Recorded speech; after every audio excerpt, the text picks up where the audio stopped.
I think every man has a picture in his head of the man he is, the man he's proud to be. For me, that man was always someone with a strong code. A guy who knew what he wanted, sure, but who also knew where the line was. That line was bright red, and it was simple. You don't cheat, no matter what. If a relationship is over, you end it with respect.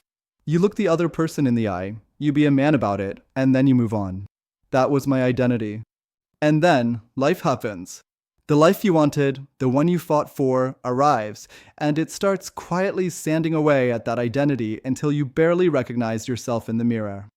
My wife, Chloe, she's everything. I'm not just saying that. She's stunningly beautiful, a genuine 9 out of 10 who could have been with anyone, but she chose me. She's sharp, she's funny.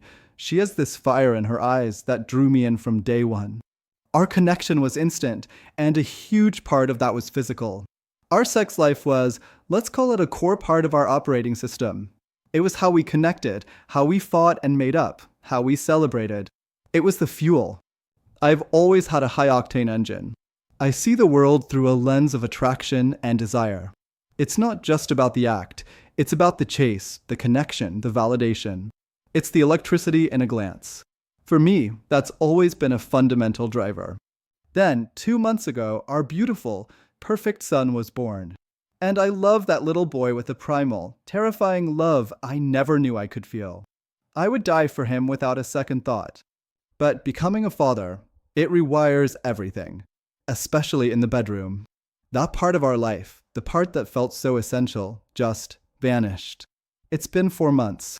I know the number because I count the days. I know all the reasons. I've read the books, I've listened to the podcasts. I know about the physical recovery, the tearing, the hormones, the sheer, bone-deep exhaustion of keeping a tiny human alive. I get it.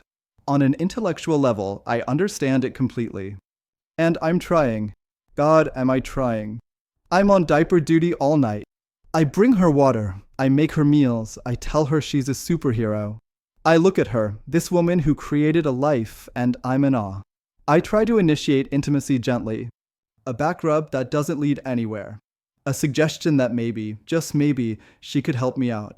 I've laid it bare. Baby, I'm not asking for everything. I just need to feel connected to you. Your hand. Anything.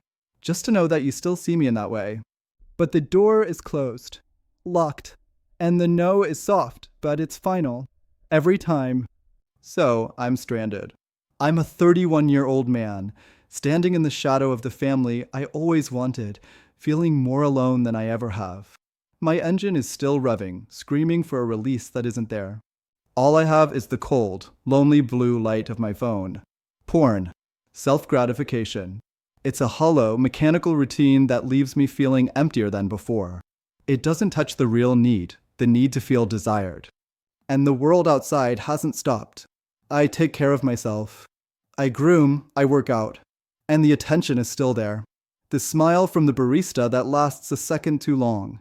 The laugh from a new female coworker at my stupid joke. A few months ago, those moments were just background noise. Now, they're a siren song. They feed a monster inside me that's getting harder and harder to ignore. It whispers, "You're still young.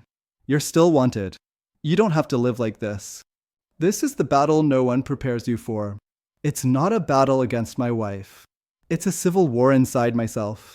On one side is the man I built my whole life to be, the loyal husband, the devoted father, the man with the code. On the other side is a raw, primal hunger. A deep, resentful voice that says, your needs matter too. How long do you have to suffer? I'm standing on the edge of a cliff, looking down. I've never cheated. It was the one line I never crossed. But now, the love isn't gone. I love my wife and my son more than anything.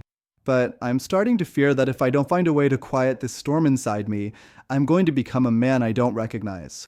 A man who breaks his own code. And I don't know which is worse. The thought of cheating or the thought of living with this gnawing emptiness for months or even years to come.